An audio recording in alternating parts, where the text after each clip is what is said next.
যোগ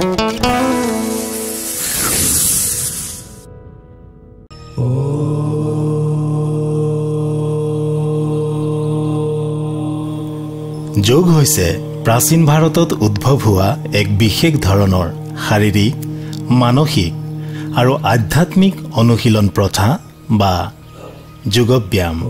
যোগাভ্যাসে অতীত কালৰ পৰাই মানুহৰ জীৱনত এক বিশেষ স্থান দখল কৰি আহিছে। যোগ হৈছে এক সাৰ্বজনীন অনুশীলন যিটো সকলো বয়সৰ লোকে অভ্যাস কৰি মানসিক চাপ কমোৱাৰ লগতে সামগ্ৰিক স্বাস্থ্য, সজীৱতা আৰু শক্তি বৃদ্ধি কৰিব পাৰে। যোগ হৈছে এনে এক পদ্ধতি যিয়ে এগৰাকী ব্যক্তিৰ আভ্যন্তৰীণ ক্ষমতাসমূহক সামঞ্জস্যভাৱে বিকাশ ঘটাব পাৰে। যোগ হৈছে এনে এক পদ্ধতি যিয়ে শাৰীৰিক, মানসিক আৰু আধ্যাত্মিক উপাদানসমূহক সামৰি দেহ আৰু চেতনাৰ সংযোগ সাধন কৰে। ভাৰতৰ মাননীয় প্ৰধানমন্ত্ৰী শ্ৰীযুত নৰেন্দ্ৰ মোদী ডাঙৰীয়াই যোগক ভাৰতৰ প্ৰাচীন পৰম্পৰাৰ এক অমূল্য উপহাৰ বুলি অভিহিত কৰি কয় যে যোগে এখন সমাজক সম্পূৰ্ণৰূপে পৰিৱৰ্তন কৰিব পাৰে, এখন সুস্থ সমাজ গঢ়াত বিশেষ অৰিহণা যোগাব পাৰে।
আন্তৰ্জাতিক যোগ দিৱস 2024ৰ বিষয়বস্তু হৈছে যোগ নিজৰ আৰু সমাজৰ বাবে। এইবাৰ ইয়াৰ উদ্দেশ্য হৈছে যোগক এক বিশ্বব্যাপী আন্দোলন হিচাপে প্ৰচাৰ কৰা, য'ত ৰাইজৰ স্বাস্থ্য আৰু মংগলৰ লগতে বিশ্ব শান্তি আৰু স্বাস্থ্যৰ উন্নতিৰ ওপৰত গুৰুত্ব দিয়া হয়।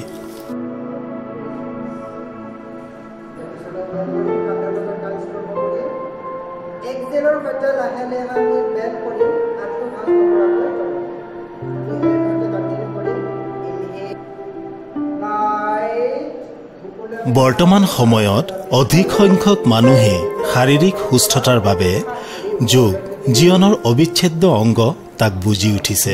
কামৰ বোজা, শাৰীৰিক অসুস্থতাৰ পৰা পৰিত্ৰাণ পাবৰ বাবে একমাত্ৰ উপায় হৈছে যোগ।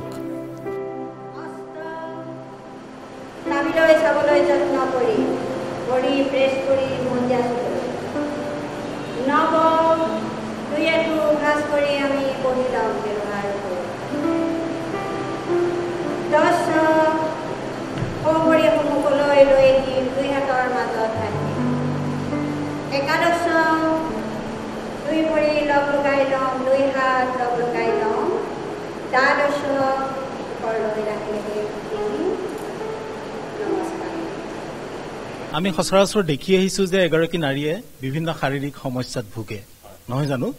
মই আপোনাৰ পৰা জানিবলৈ বিচাৰিছো যে বিষ নিয়ন্ত্ৰণ আৰু মানসিক চাপ কমোৱাত এই যোগে কি ধৰণে সহায় কৰে?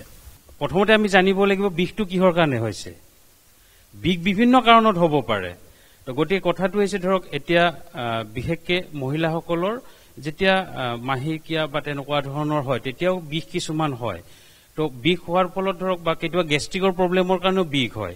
গতিকে বিষ বুলি ক'লে একজেক্টলি কি কাৰণত বিষটো হৈছে সেই গ্ৰাছৰুট যিটো বস্তু মানে যিটো প্ৰাৰম্ভিক য'ত আৰম্ভ হয় সেই কথাটো জানিলে বিভিন্ন ধৰণৰ এনেকুৱা ধৰণৰ কিছুমান যোগৰ প্ৰক্ৰিয়া আছে বা মাধ্যম আছে যাৰ জৰিয়তে আমি যিকোনো ধৰণৰ বিষ নিৰাময় কৰাৰ ক্ষেত্ৰত সুবিধাজনক হয়। আৰু কিছুমান ক্লিনজিং টেকনিক আছে বা আমাৰ যি হয়তো নেতি ধৌতি এইবিলাক কি কৰে আমাৰ ইণ্টাৰনেল অৰ্গেনছবিলাক কি কৰে পৰিষ্কাৰ কৰে আৰু যেতিয়া ইণ্টাৰনেল অৰ্গেনছবিলাক পৰিষ্কাৰ কৰিব তেতিয়া অট'মেটিকেলি আমাৰ যিবিলাক বিষ থাকে বা অন্য কিছুমান বেমাৰৰো উপশম হ'ব পাৰে তো প্ৰাণায়াম বা ধ্যান বা আসনে কৰোঁ বা লুজনিং এক্সাৰচাইজে কৰোঁ কৰাৰ সময়ত আমি কি কৰিব লগা হয় যে সেই বিশেষ কথাটোৰ প্ৰতি আমি গুৰুত্ব দিব লগা হয় যে আমি প্ৰাণায়াম যদি কৰিছোঁ উশাহটো কেনেকুৱা ধৰণে লৈছোঁ উশাহটো ঠিকমতে ল'ব পাৰিছোঁ নে নিশাটো এৰিব পাৰিছোঁ নে নাই তো সেইখিনি সময়ত আমাৰ গোটেই মনটো সেই নিৰ্দিষ্ট এটা কথাত ব্যস্ত হৈ থাকে যাৰ ফলত নেকি আমাৰ মনটো বিচলিত হ'ব নোৱাৰে কাৰো কঁকালৰ বেক পেইন আছে বেক পেইন থকাসকলে ভুজংগাসন শলভাসন দে আৰ ভেৰি মাছ এফেক্টিভ আসন তো এইবিলাক যেতিয়া আমি অভ্যাস কৰিম অট'মেটিকেলি আমাৰ যিকোনো ধৰণৰ বিষেই নহওক আমি সকলোবোৰ উপশম পাব পাৰোঁ যোগৰ জৰিয়তে আমি কিছুমান ধৰণৰ কাম কৰিম তেতিয়া বা আমি আগবাঢ়ি যাব বিচাৰিম তেতিয়া আমাক কিছুমান ধৰণৰ কথাই আমাক ক্ৰিয়া কৰিব নোৱাৰে কাৰণ কিয় আমাৰ শৰীৰ আৰু মন কি হয় এটা এনেকুৱা ধৰণৰ এটা পজিটিভ এনাৰ্জি আহে যে সেই পজিটিভ এনাৰ্জিৰ আগত নিগেটিভ এনাৰ্জিবোৰ একেবাৰে সৰু তুচ্ছ হৈ পৰে যাৰ ফলত নেকি আমি এইটোৰ ক্ষেত্ৰত মানে ওমেন এম্পাৱাৰমেণ্টৰ ক্ষেত্ৰতো যথেষ্টখিনি অৰিহণা আগবঢ়াব তো সচৰাচৰ মহিলাসকলে বিভিন্ন মহিলা বুলি নহয় পুৰুষসকলেও হয় যদি মহিলাসকলৰ ক্ষেত্ৰত কিছুমান সমস্যা বেছিকৈ দেখা দিয়া যায় বিশেষকৈ ধৰক যিটো মান্থলি চাইকেল মেনষ্ট্ৰুৱেলৰ ক্ষেত্ৰত কিছুমান ধৰণৰ সমস্যা হয়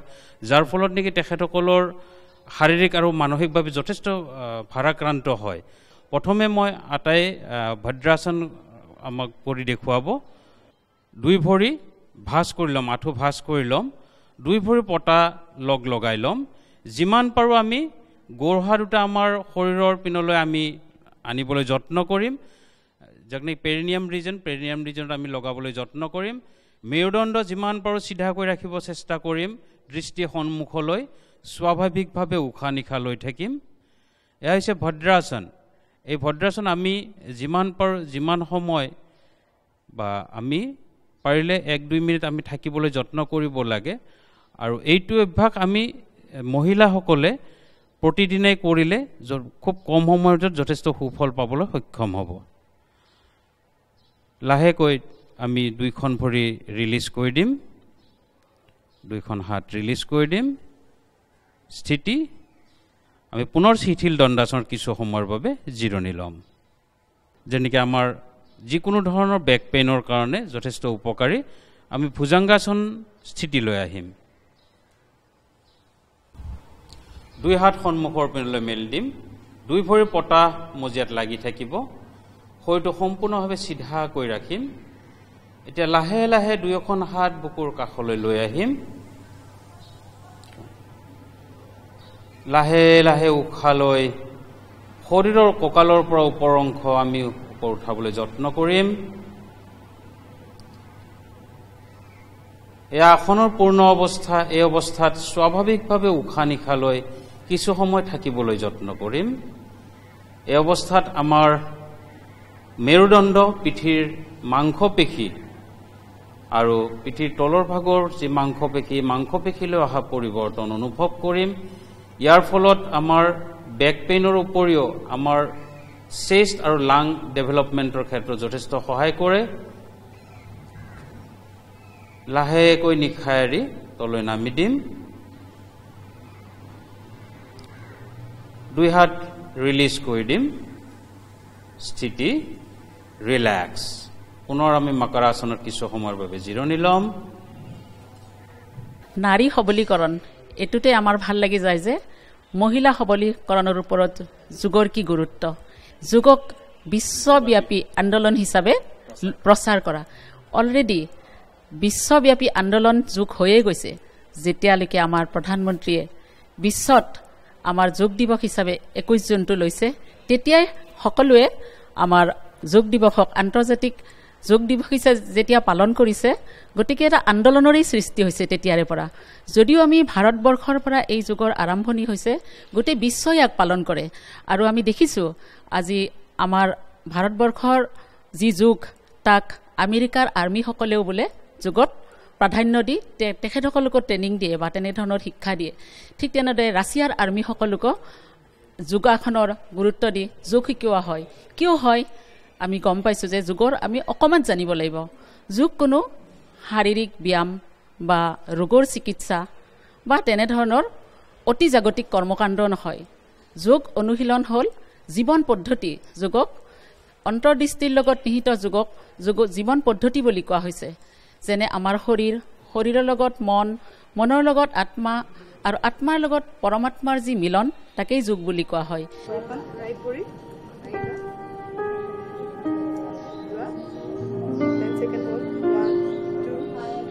আন্তঃৰাষ্ট্ৰীয় যোগ দিৱসৰ লক্ষ্যই হৈছে যোগাভ্যাসৰ দ্বাৰা অসংখ্য উপকাৰিতাৰ বিষয়ে বিশ্বব্যাপী সজাগতাৰ সৃষ্টি কৰা।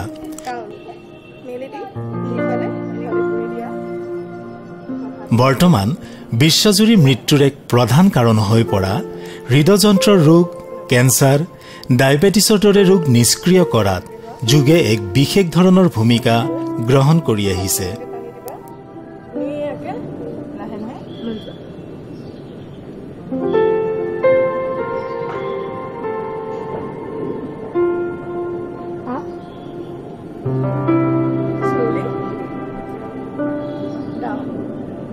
ইফালে ঘূৰি লোৱা, মেলি দিয়া, হাত ইয়াতে ধৰি এইখন হাত ধৰিবা, slowly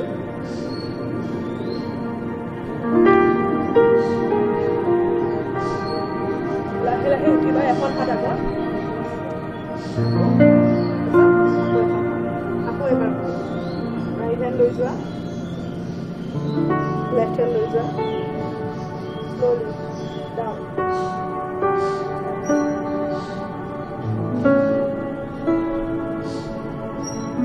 right hand over, left hand, এতিয়া আমি বহাই ফলে বহা এইখন ভৰি গুচাই দিয়া, এইখন ভৰি ইয়াতে ৰাইট হাত, ঠিক আছে। এইখন হাত যে আছে, এইখন হাত এনেকৈ টানি ইয়াতে ধৰা, ভৰি এইখন হাত পিছফালে দিয়া, এইখন হাত এনেকৈ টানি আনা, লোৱা এনেকৈ আনা, ইয়াত ধৰা, পিছফালে হাতখন পাতি দিয়া আৰু পিছফালে চোৱা। এগৰাকী মহিলাৰ বাবে যোগ কিমান প্ৰয়োজন বা কিয় কৰিব লাগে? এজনী মহিলাৰ বাবে যোগ এইকাৰণেই প্ৰয়োজন কাৰণ আমি গোটেই জীৱনটো বা গোটেই আমাৰ যিটো শাৰীৰিক শৈলী বা আমাৰ জীৱন গঠনৰ শৈলী আছে সেইটো আমি গোটেইখিনি ক'ৰবাত আমাৰ ব্যস্ততাৰ মাজত হেৰাই দিওঁ। তাৰে কাৰণে আমি যাতে আমাৰ মনোবল বৃদ্ধি কৰিব পাৰোঁ, আমাৰ যাতে যিটো আমাৰ আন্তৰিক শক্তি সেই বস্তুটো যাতে বৃদ্ধি কৰিব পাৰোঁ, তাৰ কাৰণে যোগ খুবেই প্ৰয়োজন। আমি যদি গোটেই যিমানখিনি আমাৰ নাৰী আছে সকলোৱে যদি অন্তত 5 মিনিটো ধৰি আমি এটা ব্যায়াম কৰিব ধৰোঁ বা আমি এটা যোগ কৰিব আৰম্ভ কৰোঁ, নিজে নিজে আমি চাম যে আমাৰ এটা শৰীৰত, আমাৰ এটা মগজুত এটা স্থিৰতা আহিছে, যিটো আমি প্ৰত্যেকজন নাৰীয়ে নিজৰ জীৱনত অলপ হ'লেও দিব লাগে। কাৰণ আমি জানো যে আমি ঘৰত যিখিনি কাম কৰোঁ সেইখিনি সঁচাকৈ আমাৰ ব্যায়াম, কিন্তু সেই ব্যায়ামখিনিৰে আমি আমাৰ শৰীৰটো পৰিপূৰ্ণ কৰিব নোৱাৰোঁ। তাৰে কাৰণে আমাক কিছুমান এনেকুৱা ব্যায়ামৰ প্ৰয়োজন হয় যিখিনি আমি সদায় যদি নিজৰ অন্তত 5 মিনিট বা আধা ঘণ্টা আমাৰ জীৱনশৈলীৰ লগত আমি মিলাই কৰি যাব পাৰোঁ, দেহত আমাৰ বহুত ধৰণৰ বেমাৰ, বহুত ধৰণৰ যেনেকৈ আমাৰ হাতৰ বিষ হওক, গলৰ বিষ হওক বা ভৰিৰ বিষ হওক, সেই কমৰৰ বিষ হওক, সেই সকলো বস্তুখিনি আমি এই যোগৰ পৰা সমাধান কৰিব পাৰোঁ। মুঠতে আমি এটাই কথাই গম পালোঁ যে যোগক যদি আমি দৈনন্দিন তালিকাত অপৰিহাৰ্য এটি অংগ হিচাপে ধৰি লওঁ, প্ৰতিদিনে যদি আমি নিয়মিতভাৱে যোগ কৰোঁ তেতিয়াহ'লে আমি বিভিন্ন ৰোগ বেমাৰৰ পৰাও বাচি থাকিব পাৰোঁ।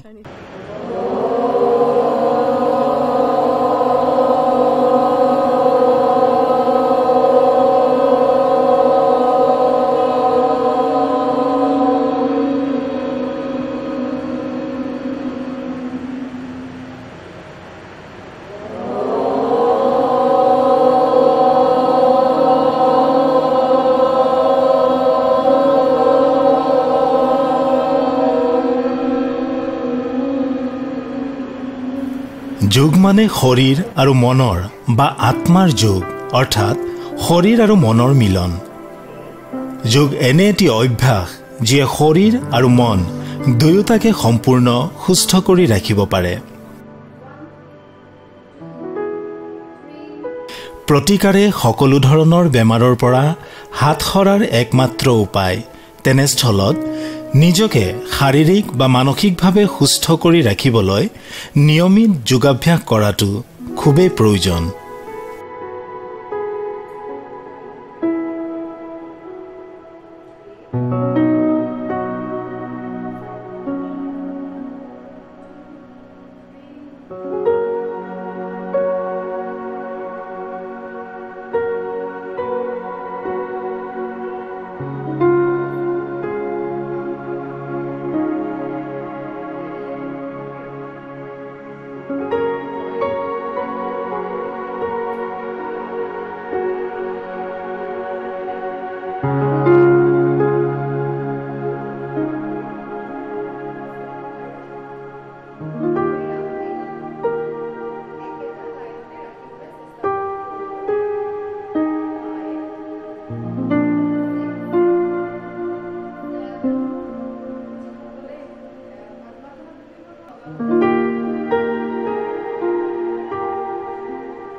যোগে বিষ নিয়ন্ত্ৰণ কৰাত আৰু মানসিক চাপ লাঘৱ কৰাটো যথেষ্ট সহায় কৰে। ইয়াৰ উপৰি বিভিন্ন শৈলীত শাৰীৰিক ভংগীমা, উশাহ নিশাহৰ কৌশল, ধ্যান আদিৰে শৰীৰটো সুস্থ কৰি ৰাখিব পৰা যায়।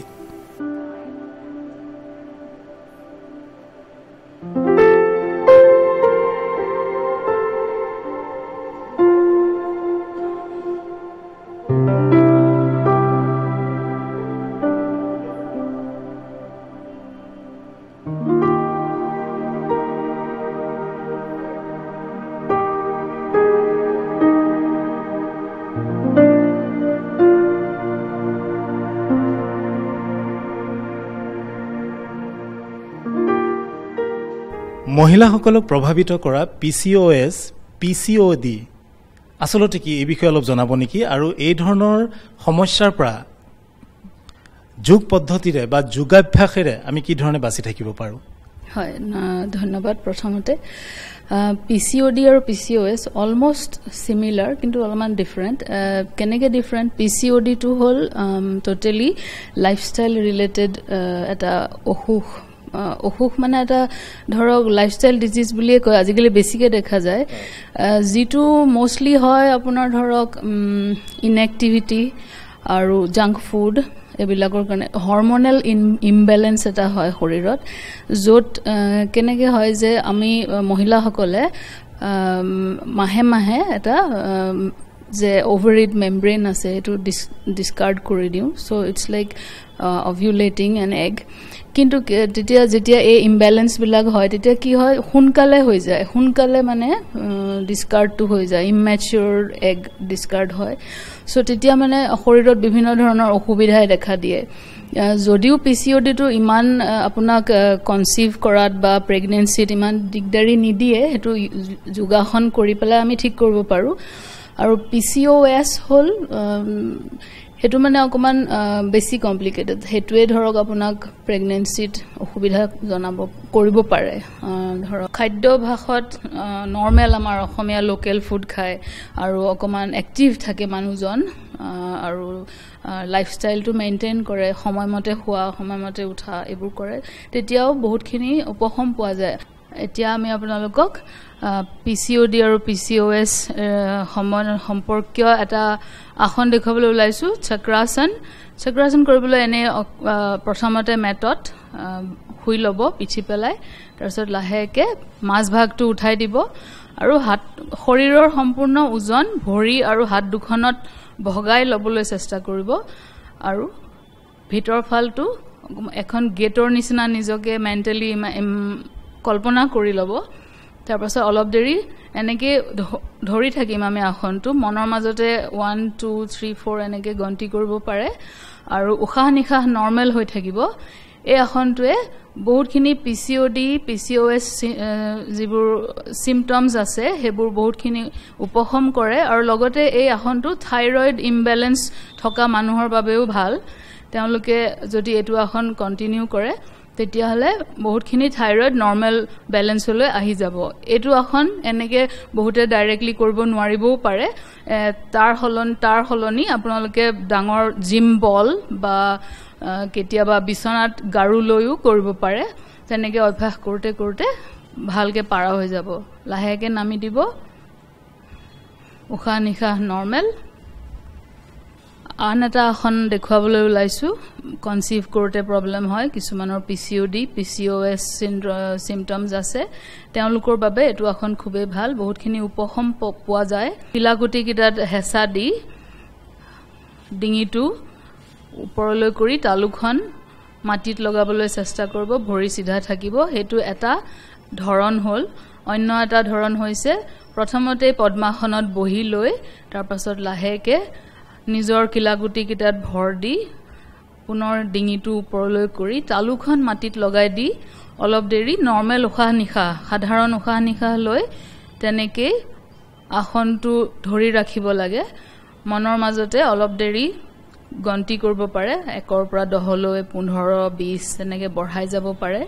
এইটো আসনে থাইৰয়ডৰ ক্ষেত্ৰতো বহুতখিনি উপশম দিয়ে। থাইৰয়ড ইমবেলেঞ্চ থকা যিয়ে অনবৰতে ঔষধ খাই থাকিব লাগে, সদায় এটাকে ঔষধ খায় ৰাতিপুৱাই, তেওঁলোকেও এইটো আসন কৰিলে কেইমাহমান প্ৰেক্টিচ কৰাৰ পাছত থাইৰয়ড চেক কৰিলে গম পোৱা যাব যে তেওঁলোকৰ থাইৰয়ড নৰ্মেল হৈছে। অন্য এটা আসন দেখুৱাবলৈ লৈছোঁ, মহিলাসকলৰ বাবে অতি প্ৰয়োজনীয় আসন। PCOD PCOS back pain, thyroid, এই সকলোবিলাক অসুখৰ উপশম দিয়ে।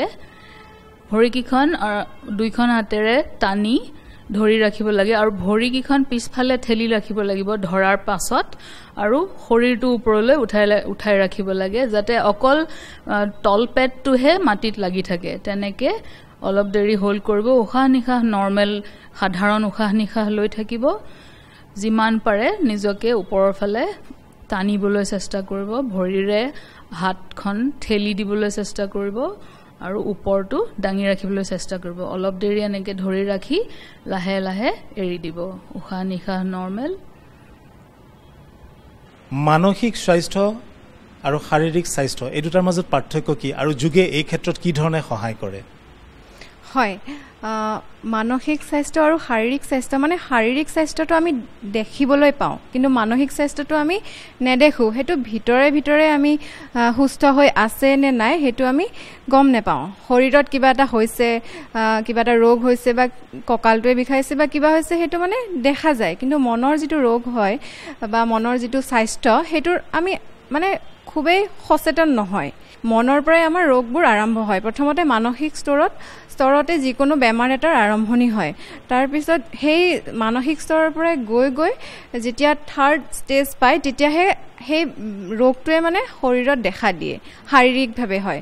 গতিকে আমি যদি প্ৰথমতে মানসিকভাৱে ৰোগটো আহিবলৈ নিদিয়াকৈ মানে ৰাখিব পাৰোঁ তেতিয়াহ'লে সেইটো এটা নিশ্চয় বহুত ভাল কথা। তো আমি যোগৰ জৰিয়তে, যোগৰ বিভিন্ন আসনৰ জৰিয়তে আমি সেই মানসিক চাপটো আমি কমাই ৰাখিব পাৰোঁ বা বেলেঞ্চ কৰি ৰাখিব পাৰোঁ। এই যোগে আপোনাৰ ব্যক্তিগত জীৱনত বা আপোনাৰ শৰীৰত কি ধৰণে যোগাত্মক প্ৰভাৱ পেলাইছে অলপ ক'ব নেকি? মই বহুত বেমাৰীয়ে আছিলোঁ আগৰ পৰাই, কিন্তু মোৰ বিষটো খুব বেছি আছিলে। মোৰ ৰিউমেটিক আৰ্থ্ৰাইটিছ আছে, গতিকে মই একদম বান্ধিত বহিবই পৰা নাছিলোঁ। এই য়োগ কৰি কৰিয়ে এতিয়া মই চবখিনিয়ে কৰিব পৰা হৈছোঁ। মই 17 চনৰ পৰাই বেমাৰত ভুগি আছোঁ। এতিয়াতো মই সুস্থই আৰু বহুতখিনি আগৰ তুলনাত মানে 80% সুস্থ। মই মানে প্ৰথম যেতিয়া ইয়ালৈ আহিছিলোঁ তেতিয়া মই মাটিত বহিব নোৱাৰোঁ।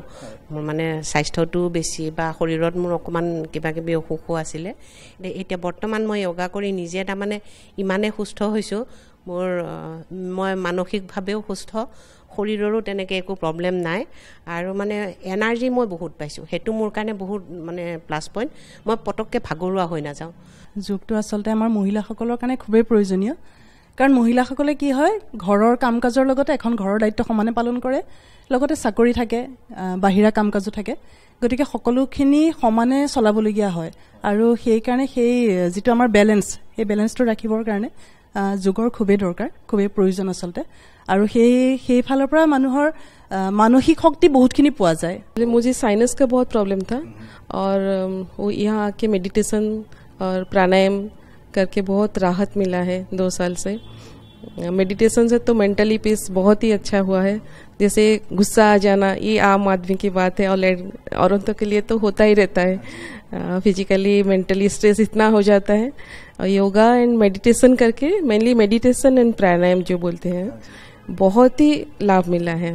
অকল যোগা কৰিলেই নহ'ব, যোগাৰ বহুত নিয়ম আছে, যোগাৰ বহুত ধৰক মানে বেনিফিট আছে, যে কোনটো বস্তু কোনটো বেমাৰৰ কোনটো মানে ধৰক আপোনালোকে কৰিব লাগে বা আমি কৰিব লাগে আমি নাজানো, কিন্তু আমি চবখিনিয়ে আমি কৰোঁ। কিন্তু কিছুমানৰ থাইৰয়ড থাকে, কিছুমানৰ প্ৰেছাৰ থাকে, কিছুমানৰ ডায়েবেটিছ থাকে, চবৰে কাৰণে বেলেগ বেলেগ থাকে। নিশ্চয় যোগাসন আজিৰ এই অনুষ্ঠানটি আপোনালোকে চাই গম পাইছে যে আমাৰ শৰীৰৰ বাবে, আমাৰ মনৰ বাবে কিমান প্ৰয়োজন। আপোনালোক সকলোৱে নিয়মিতভাৱে জীৱনৰ এক অংগ হিচাপে যোগাসনক গ্ৰহণ কৰক, এটা সুস্বাস্থ্যৰ জীৱন যাপন কৰক আৰু লগতে সমাজখনো সুস্থ কৰক আৰু উন্নতিৰ পথত আগুৱাই যাওক।